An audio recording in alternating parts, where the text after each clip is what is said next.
that little bit of a double checkup in the middle of the zone. Got a good jump.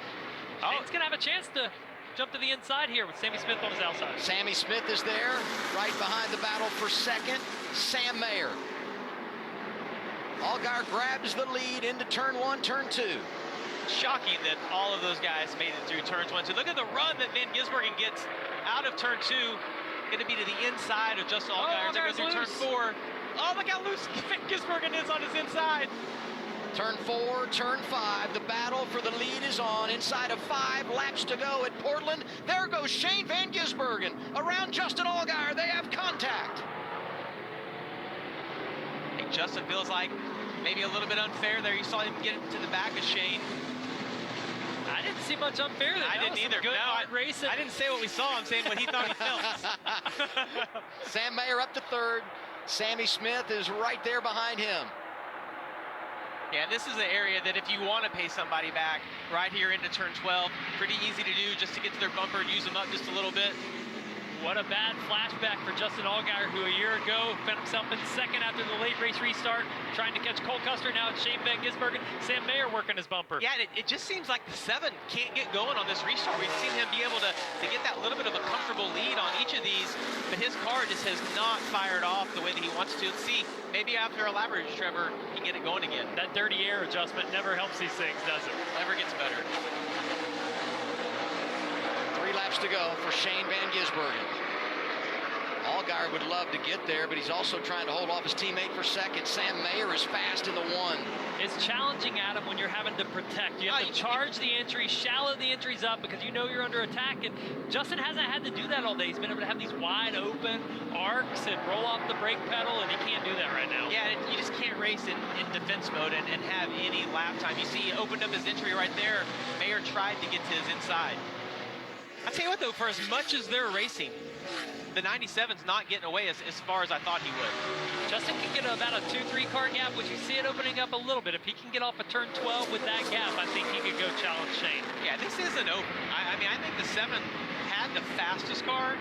It just didn't fire off very well initially, and it seemed like the 97 did, but now it's almost like it's flipped right now. You see the 7 car kind of coming on, instead of the 97 might be struggling a bit. The 1 got the tire barrier there off of turn 12 using all the racetrack, but that's that gap that Justin Allgaier needed. And that's good. Oh, you see he's got a flat tire there, Sam Mayer. That could be a caution. That carcass comes off. That's a long ways to have to go around this racetrack. Let's go back and see what happened inside of 2 laps to go. Just trying to get all he can to get that run down the front stretch, hoping he can outbrake Allgaier into turn 1, gets into the tire barrier. Flipping that thing around, that's a long ways to go. We saw it with Haley Deegan earlier. The tire come off and cause a caution, but Shane Van Gisbergen gets back to the white flag. The next flag would end the race. Something to keep an eye on as we also watch Sam Mayer limping around the racetrack with that tire issue. Yeah, this is getting good. The 7's a little quicker than the 97 right now. It's going to be all about putting together the perfect lap here on the white flag lap. We heard him talk about making those adjustments on the 97 at the last pit stop, and they have woken up the beast.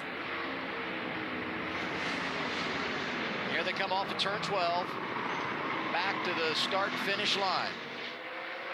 They'll see the white flag this time. 1 lap to go, sponsored by Credit One Bank. Shane Van Gisbergen in the lead and trying to finish it off here in Portland. And he got off at turn 12 really well, but you see Allgaier sails it down into turn 1, closes right up to the rear bumper. He's loose off of turn 2, though, and not going to get the drive that he needs on the exit. What a day it's been for SVG. Which part of it, Adam? Off the track, on the track? Qualifies up front, but has been banged up throughout the afternoon, sent in multiple directions, time off the track, but stayed in the game, the late rally, the awesome restart, and now just a half a lap away from his first career victory in an Xfinity car. Well, he had to work for this one. We think back to Coda when he's leading on the last lap and it gets taken away.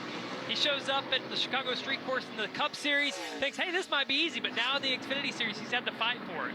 Truex is off track. Down the back straightaway, turns 10, 11, and 12 for Shane Van Gisbergen. Supercar champion, comes to the States. Trevor talked about his hot start, winning for the first time ever in a Cup car at Chicago. Today, the 13th time he's driven an Xfinity car, and he's going to get it done. Career win number 1 for Shane Van Gisbergen comes in Portland, Oregon. Well, that is just not at all the way we thought his day was going to go. I think most of us thought that the 97, the 16 were going to dominate this race. But as you said, Trevor, just really had to work for that. He wasted no time to do some burnouts over here. Earned it, though, and did it cleanly. He didn't send Justin Allgaier off into turn 1.